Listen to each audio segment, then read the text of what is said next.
जय हिंद बच्चों। कैसे हैं आप सर? आशा करती हूँ आप लोग खूब स्वस्थ हैं, मस्त हैं और अपनी पढ़ाई में व्यस्त हैं बच्चों। तो आइए आज हम आपके सामने उपस्थित हुए हैं क्लास 10 का जो पद्य साहित्य का इतिहास है बच्चों। उसमें हमने आदिकाल को पढ़ लिया, फिर उसके बाद उत्तर पूर्व काल को हमने पढ़ लिया जिसमें भक्ति काल जिसे कहा जाता है। अब आइए बच्चों आज की क्लास में हम उत्तर मध्यकाल अर्थात रीतकाल को पढ़ेंगे जो कि 1650 से और 1850 ईस्वी तक चला बच्चों। कुल मिला के 2 वर्षों तक ये रीतकाल चला है। तो इसके बारे में हम आगे बढ़ने से पहले बच्चों छोटी सी रिक्वेस्ट, जी हाँ बच्चों, चैनल को सब्सक्राइब करें और वीडियो को लाइक भी करें और अपने फ्रेंड सर्कल में शेयर करने का प्रयास अवश्य करें। बच्चों आप जुड़े हुए हैं किरण मैम के साथ जो कि लक्ष्य हिंदी क्लास चैनल के माध्यम से आपको ये वीडियो प्रोवाइड कर रही हैं। बच्चों इस चैनल के माध्यम से हम कक्षा 9, 10, 11 और 12 4 क्लासेस की जो हिंदी का विषय है बच्चों, ये हम डे बाय डे निरंतर प्रोवाइड कर रहे हैं। तो आइए बच्चों इस चैनल से जुड़िए, सब्सक्राइब कीजिए और इस अपने हिंदी विषय में जागरूकता और रुचि उत्पन्न करते हुए इसको और स्ट्रॉन्ग बनाइए। और हम यही क्लास में चीज़ें आपको निरंतर याद करवाते रहेंगे बच्चों। उद्देश्य है सिलेबस कंप्लीट करने का। एग्जाम से पहले सिलेबस कंप्लीट करेंगे और उसके बाद जो भी समय हमारा बचेगा निरंतर वीडियो प्रैक्टिस सेट के माध्यम से आपके एग्जाम में जिस प्रकार एग्जाम पेपर बनता है उसको लेकर उस पेपर को प्रस्तुत होंगे निरंतर और आपको आपके ये विषय जो हिंदी विषय बच्चों पूरी तरह आसान कर देंगे और आप कॉन्फिडेंस के साथ 90+ मार्क लेके आएंगे, 90+ नंबरों से पास होंगे बच्चों। तो आइए आज हम प्रारंभ करते हैं उत्तर मध्यकाल अर्थात जिसे रीतकाल कहा जाता है। और अच्छे से पहले टॉपिक को समझिए बच्चों, थ्योरी को हम समझे रहेंगे तो इससे संबंधित कोई भी क्वेश्चन घुमा फिरा के आएगा हम पूरा कंप्लीट आपको विश्वास दिलाते हैं आप उसको कर पाएंगे। तो चलिए बच्चों अब हम पढ़ते हैं आगे और पढ़ते हैं ध्यान से। आप भी हमारे साथ पढ़ना प्रारंभ कीजिए, फोकस कीजिए, इसको मात्र सुनने पे फोकस कीजिए और निरंतर आप ध्यान से सुनते रहिए। तो देखिए बच्चों, जो हमारा भक्ति काल था जिसमें अब हम जानते हैं कि आचार्य रामचंद्र शुक्ल ने 2 भागों में पहले विभाजित किया था भक्ति काल को। थोड़ा सा चर्चा करते हुए आगे बढ़ रहे हैं बच्चों। तो उसको एक तो निर्गुण धारा और दूसरा सगुण धारा, फिर आगे चल के निर्गुण धारा को भी 2 भागों में इन्होंने विभाजित किया। ज्ञानाश्रयी शाखा जिसमें कबीरदास जी मुख्य थे और प्रेमाश्रयी शाखा जिसमें जायसी जी मुख्य थे, आपने पढ़ा। फिर आइए बच्चों इधर सगुण धारा की ओर। तो इसमें आपने देखा कि रामाश्रयी शाखा जिसमें तुलसीदास जी मुख्य थे और प्रेमाश्रयी क्या कहते हैं कृष्ण आश्रयी मतलब कृष्ण धारा, कृष्ण भक्ति धारा, इसमें सूरदास जी मुख्य हैं। तो हमने भक्ति काल को समझ लिया बच्चों। अब आइए उत्तर मध्यकाल रीतकाल की ओर आगे बढ़ते हैं। देखिए यहाँ पर 16वीं से 17वीं शताब्दी तक हमारे देश में मुगल साम्राज्य प्रतिष्ठित हो चुका था अर्थात मुसलमानों का बोलबाला हो गया था। मुस्लिम साम्राज्य अधिक मैक्सिमम हो गई थी। वो वैभव और समृद्धि के उच्च शिखर पर विराजमान था। कौन बच्चों? मुगल साम्राज्य। मुगल साम्राज्य अर्थात मुस्लिम साम्राज्य विराजमान हो गई थी। थोड़ा सा हम अपने पेन को बेटा पतला करेंगे। ये देखिए अब आगे बढ़ते हैं। चलिए, जनसाधारण में सुख शांति व्याप्त थी। इन परिस्थितियों के चलते राधा कृष्ण अब भक्ति रूप स्वरूपी न होकर नायक नायिका के रूप में परिवर्तित हो गए थे। अर्थात यहाँ पर अब रीत काल में बच्चों आपने भक्ति काल को अच्छे से पढ़ा, समझा वहां पर मेन कवियों को। अब जब रीत काल आते आते मुगल साम्राज्य ज्यादा प्रतिष्ठित हो गया तो यहाँ पर जो हम राधा कृष्ण थे ये भक्ति स्वरूप न होकर एक नायक नायिका के रूप में लोग समझने लगे, आम जनता। और श्रृंगार रस में प्रधान हो गया बच्चों, जो आश्रय हो गया, आलंबन हो गया, ये श्रृंगार रस का हो गया। श्रृंगारिकता को प्रधान मान लिया गया। कवियों का ध्यान साहित्य शास्त्र की ओर केंद्रित हो गया। कवियों ने अपनी रचनाओं में रस, अलंकार, छंद, नायक और नायिका संबंधी प्रेम प्रसंगों को प्रमुखता देना शुरू कर दिया, प्रारंभ कर दिया। ऐसी रचनाओं को रीत ग्रंथ या लक्षण ग्रंथ भी कहा जाने लगा अर्थात लक्षण घुमा फिरा के चीजों को प्रस्तुत करना। जैसे कि राधा कृष्ण ईश्वर के रूप में थे, यहाँ पर नायक नायिका के रूप में प्रस्तुत कर दिया गया। तो यही रीत काल की विशेषता थी बच्चों कि यहाँ पर रचनाओं को रीत ग्रंथ या लक्षण ग्रंथ भी कहा जाने लगा। इस काल में रीत ग्रंथों की रचना अधिक हुई, इसलिए इस काल को रीत काल कहा गया। बच्चों, किसी भी काल का नाम क्यों रखा जाता है? जब भक्ति काल प्रारंभ हुआ तो वहां पर भक्ति से संबंधित बहुत सारी रचनाएं लिखी गई। तुलसीदास जी द्वारा, सूरदास जी द्वारा, केशवदास, बहुत सारे कवियों ने, भक्त कवियों ने भक्ति काल की रचनाएं की, इसलिए उस काल को भक्ति काल कहा गया। लेकिन वही भक्ति यहाँ पर थोड़ा सा रूप परिवर्तित कर लिया गया। रीत रिवाज से, सिस्टम से चीजें लिखने लगे, रस छंद अलंकार का प्रयोग करने लगे, शास्त्रीय ज्ञान का बोध होने लगा। ये देखिए, रस छंद अलंकार प्रयोग करने लगे अपनी विधाओं में। तो अब बच्चों क्या हुआ कि चीजें बदलने लगी। कैसे हो गए? प्रेम प्रसंगों को प्रमुखता दिया जाने लगा।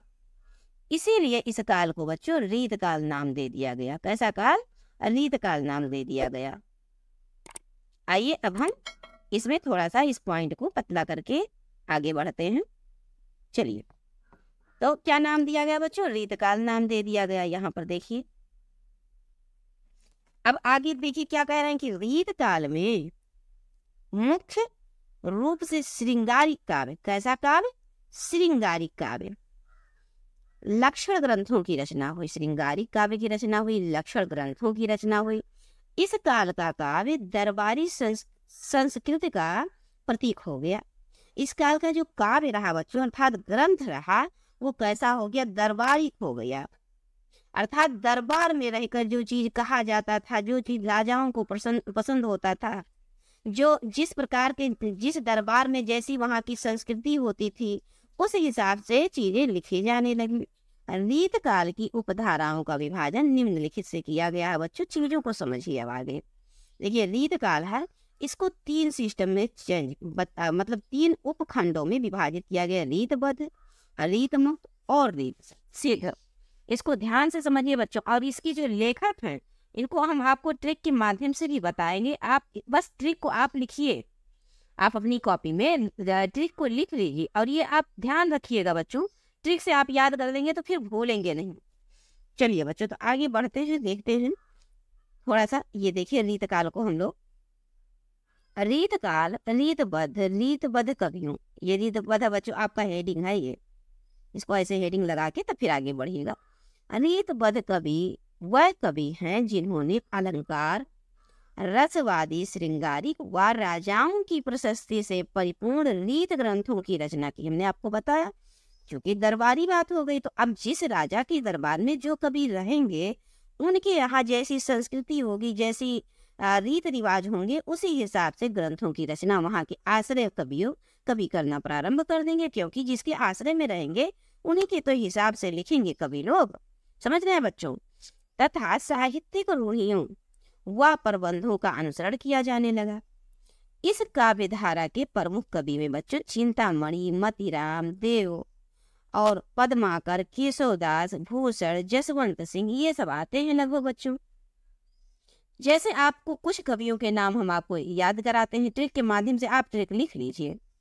ट्रिक को आप लिखने का प्रयास कीजिए बच्चों। जैसे क्या लिखेंगे आप? पहले लिखिए राम दास। क्या? रामदास के पद, रामदास के पद मणि, यहाँ पर मणि लिख देंगे बच्चों आप। देखिए, मणि, समझिएगा बच्चों। मणि आभूषण से क्या है? बद्ध हैं। ऐसे बड़े में यहाँ लिख दिया, अभी मिटा देंगे बच्चों। आभूषण से बद्ध हैं। आप इसको अपनी कॉपी में अवश्य लिखिएगा और याद करके देखिएगा। भूल जाइए तभी कहिएगा। और क्वेश्चन आपसे ऐसे बनेगा कि निम्नलिखित में से रीतबद्ध कवि कौन नहीं है, यानी कि 3 कवि रीतबद्ध के दिए रहेंगे और 1 कवि रीत मुक्त के दे देंगे। तो आप जब इस ट्रिक के माध्यम से याद किए रहेंगे बच्चों, तो आपका एक भी पॉइंट गलत नहीं होगा। आभूषण से क्या है? बद्ध है। आप यहाँ पर लिख लीजिए बद्ध, बद्ध है। बद्ध से बच्चों हो जाएगा रीतबद्ध। तो आपको अब इसमें कुछ भी नहीं भूलेंगे आप। देखिए कैसे, देखिए राम से क्या आप याद करेंगे? मतीराम। राम से मतीराम। दास से केशवदास। के आपका साइलेंट हो जाता है बच्चों, सिर्फ वाक्य जोड़ने के लिए है। पद अर्थात पद्माकर हो जाएंगे। पद पद्माकर हो जाएंगे बच्चों। और मणि, मणि आप समझ गए होंगे, चिंतामणि से हो जाएंगे, मणि चिंतामणि। और आभूषण बच्चों, आप आभूषण में देखिए भूषण छिपा हुआ है ना, भूषण कभी आपके रीतबद्ध के हैं। और बद्ध से आप बद्ध समझ लीजिए, बस ये आपके दिमाग से उतरेगा ही नहीं कि मतीराम हो गए, चिंतामणि हो गए, केशवदास हो गए, भूषण हो गए, पद्माकर हो गए, ये सब कौन है? तो रीतबद्ध कवि हैं। अब आप इसको ऐसे लिख लीजिए बच्चों, और आप इसी को बार बार लिख, अब इसी के नीचे आप लिखते रहिएगा। जैसे आपने यहाँ पर राम लिख दिया, आप ऐसे राम लिख के यहाँ पर लिख लीजिए मतीराम। यह हमको तरीका बता रहे हैं बच्चों, ऐसे आप लिख लीजिए मतीराम। अब यहाँ आप दास लिखेंगे तो दास से आप लिख लीजिए यहाँ पर क्या, केशवदास, केशवदास। इसी प्रकार से आप ऐसे लिख लीजिए। और ऊपर लाइन में, एक लाइन में, एक सेंटेंस में पूरा वो ट्रिक लिख लीजिए। रामदास के पद मर्याभूषण से बद्ध है, रामदास के पद मर्याभूषण से बद्ध है, रामदास के पद मर्याभूषण से बद्ध है। और जो जो चीजें हमको याद करना वही ऐसे अंडरलाइन करते जाइए। इसी प्रकार से अंडरलाइन कर लीजिए बच्चों, बस हो गया, समझ लीजिए। देखिए ऐसे ही आप इसको याद कर लीजिए बच्चों। अब हम इसको पहले इरेज करते हैं, फिर आगे बढ़ते हैं।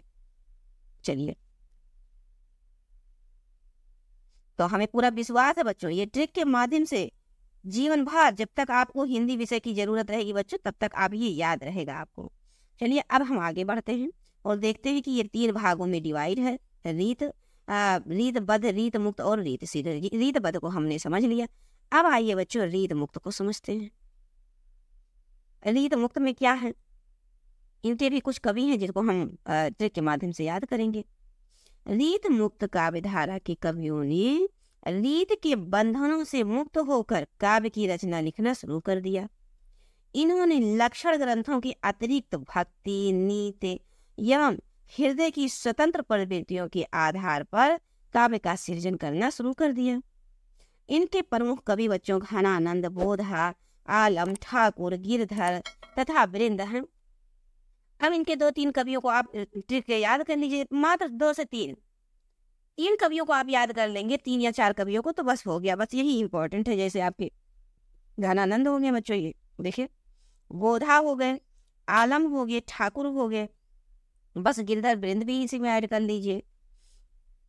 तो देखिए बच्चों, आप वैसे इसको कैसे लिखेंगे, तो कैसे लिखेंगे देखिए बच्चों, पूरा पूरा आपको नाम लिख देना है। घनानंद, घनानंद, ठाकुर, समय लगेगा बच्चों पर ये जीवन भर आपको याद रहेगा। और यहाँ पर और लगा दीजिएगा सेंटेंस को बनाने के लिए। और आलम, और आलम क्या है, बोध से मुक्त है, उनको बोध विचार कुछ भी नहीं है। क्या है, बोध से मुक्त है। मुक्त आपको बहुत आसानी से मिल गया बच्चों, देखिए, बोध मुक्त है।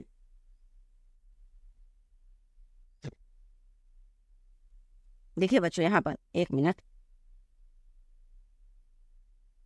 चलिए हम आगे बढ़ते हैं।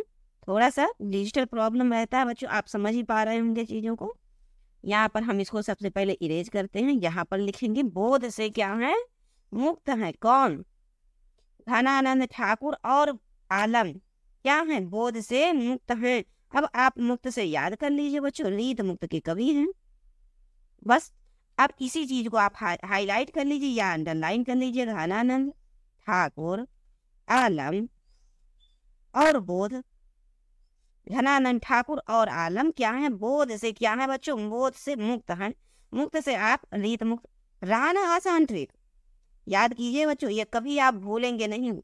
रीत मुक्त कवियों को आप पढ़ रहे हैं, इसको ऐसे उतार लीजिए बच्चों कापी में, ऐसे लिख लीजिए रीत मुक्त कवि। अब इन्हीं को ऐसे ट्रिक, यहाँ पर ऐसे एक लाइन में ट्रिक, एक सेंटेंस लिख लीजिए। और नीचे जैसे हमने ऊपर आपको बताया, घनानंद लिख के घनानंद, ठाकुर लिख के ठाकुर लिख लीजिए, आनंद, पूरा वही नाम है। यहाँ पर आप कुछ अन्य लिखने की जरूरत ही नहीं है बच्चों।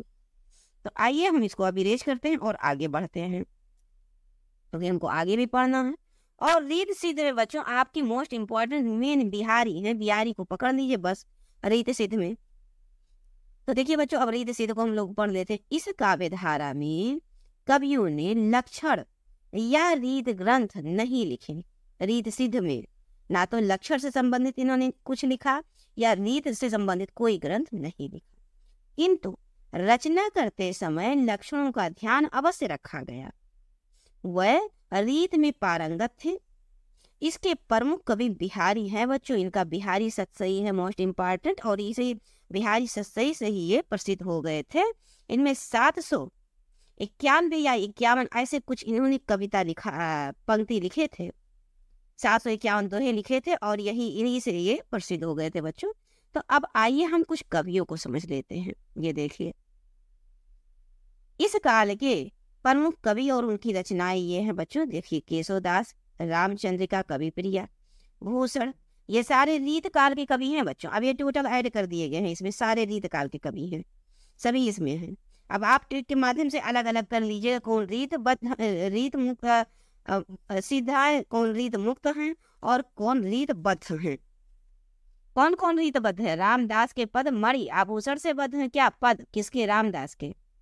और घनानंद ठाकुर और आलम बोध से मुक्त हैं। बोध ही नहीं है इन तीनों के बाद, घनानंद, आलम और ठाकुर को। बस इसी तरह से। अब देखिए बच्चों, भूषण ने क्या क्या रचनाएं लिखी बच्चों। रचना और उनके रचनाकार को नाम को हम याद करेंगे। देखिए, भूषण शिवराज भूषण लिखे हैं, शिवा बावनी, छत्रसाल दशक, सब इम्पोर्टेंट है बच्चों, इसको याद करके रखिएगा। मतीराम, रसराज, ललित ललाम, बिहारी सतसई लिखे हैं, बिहारी सतसई करके। पद्माकर, पद्माभरण, जगत विनोद, गंगा लहरी, देव शतक, भाव विलास, ये इनकी रचनाएं हो गई बच्चों। अब आइए रीत काल की साहित्यिक देन के बारे में भी थोड़ा सा समझ लेते हैं। ये थ्योरी है बच्चों, इसको मात्र सुनने पे फोकस कीजिएगा, इसको लिखने की आवश्यकता बिल्कुल नहीं है। बस आप सुनिए ध्यान से, और सुनने के बाद जो हम लिखने के लिए बोले बच्चों, उसको आप अवश्य लिखिएगा। रीत काल की साहित्यिक देन। रीत काल ने साहित्य में या गद्य साहित्य में या पद साहित्य का देन क्या क्या इनका प्रभाव क्या रहा बच्चों इन कवियों का। तो देखिए, इस काल में ब्रज भाषा इंपॉर्टेंट है चीजों को। देखिए बच्चों, ब्रज भाषा काव्य भाषा के रूप में पूर्णतः प्रतिष्ठित हो गई। जो इस काल में जो ब्रज भाषा थी वो काव्य भाषा में बदल गई।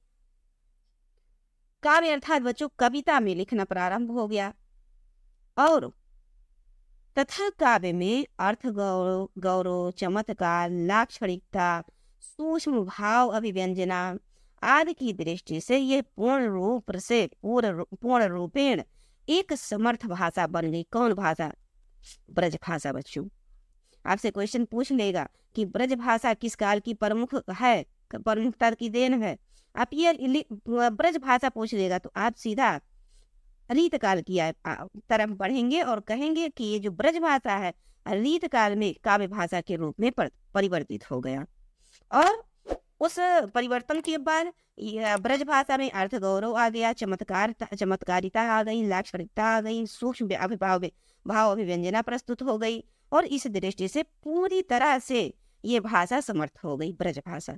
घनानंद का काव्य लाक्षणिकता की दृष्टि से बच्चों साहित्य में अद्वितीय माना जाता है। जिसको घनानंद ने लिखा है इस ब्रज भाषा में जो काव्य लाक्षणिकता, इसकी दृष्टि से इनको अद्वितीय माना जाता है। किसको? घनानंद को। अब आइए देखिए बच्चों, रीत काल की प्रमुख प्रवृत्तियों को समझ लेते हैं। रीत ग्रंथों का निर्माण श्रृंगार रस की प्रमुखता काव्य भाषा के रूप में ब्रज भाषा की प्रतिष्ठा और व्यापक प्रसार होने लगा। रीत ग्रंथों का निर्माण करने से जो श्रृंगार रस की प्रमुखता बढ़ी, अर्थात श्रृंगार रस प्रधान हो गया रीत काल में। काव्य भाषा के रूप में ब्रज भाषा की प्रतिष्ठा बढ़ गई और व्यापक स्तर पर इसका प्रचार प्रसार हो गया काव्य ब्रज भाषा का। सवैया, दोहा, छंदों का प्रचुर प्रयोग होने लगा, अर्थात छंदों का सवैया, दोहा, सोरठा, ये सब चीजों का अधिक से अधिक प्रचुर प्रयोग अर्थात अधिक से अधिक प्रयोग किया जाने लगा रीत काल में।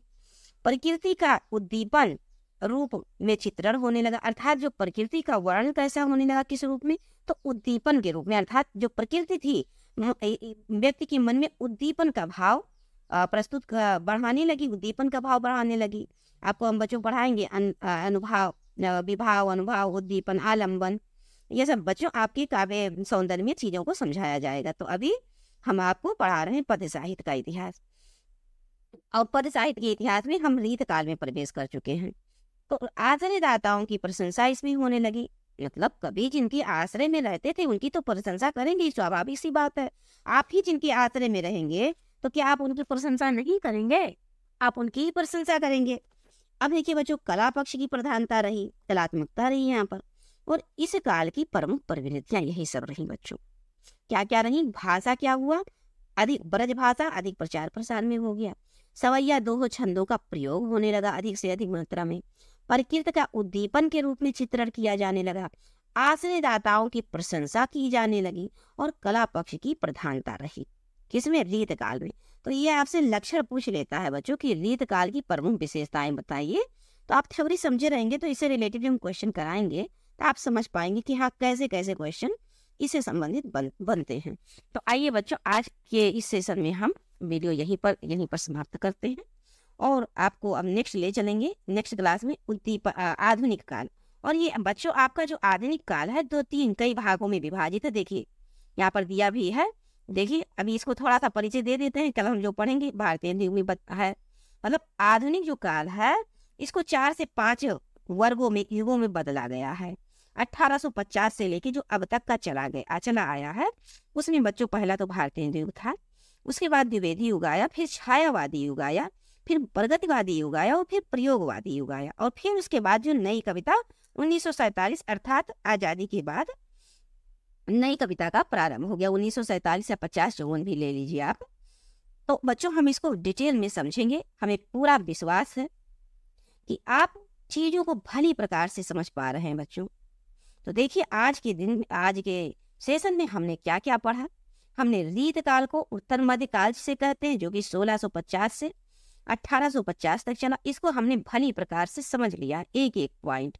रीत काल को 3 भागों में विभाजित किया। इनकी अलग अलग कवियों को भी हमने अच्छे से समझ लिया, पढ़ लिया, ट्रिक के माध्यम से याद कर लिया। और इस ट्रिक को आप अवश्य लिख लीजिएगा कॉपी में। और फिर बच्चों अब कल के सेशन में हम आपको ले चलेंगे आधुनिक काल की ओर। तो इसी प्रकार से बच्चों आपको अपने हिंदी विषय को लेकर जागरूक होना पड़ेगा, क्योंकि ये एकदम से मतलब हम कह सकते हैं कि इसमें बच्चे बोर महसूस करते हैं, पढ़ना नहीं चाहते। लेकिन ये बच्चों 10 नंबर का पूरा टोटल सवाल है हमारे। कितने? 10 नंबर का। ये 10 नंबर का है। 10 नंबर कैसे? तो 5 आपका गद्य साहित्य से और 5 आपका पद साहित्य से पूछे जाएंगे प्रश्न। और फ्रंट में सबसे पहले यही प्रश्न होगा। और जब ये आप अच्छे से कर पाएंगे, करके आगे बढ़ेंगे बच्चों, तो आपके कॉन्फिडेंस का लेवल 2 गुना हो जाएगा। जब आप पहले प्रश्न को अच्छा कर लेते हैं तो फिर आगे जो भी प्रश्न आते जाते हैं उसको पूरे विश्वास के साथ आगे अच्छे से कर पाते हैं। और जैसे ही पहले ही प्रश्न में आप मान लीजिए रुक गए, नहीं समझ में आया, तो फिर वो दिमाग जो है डिस्टर्बेंस हो जाता है।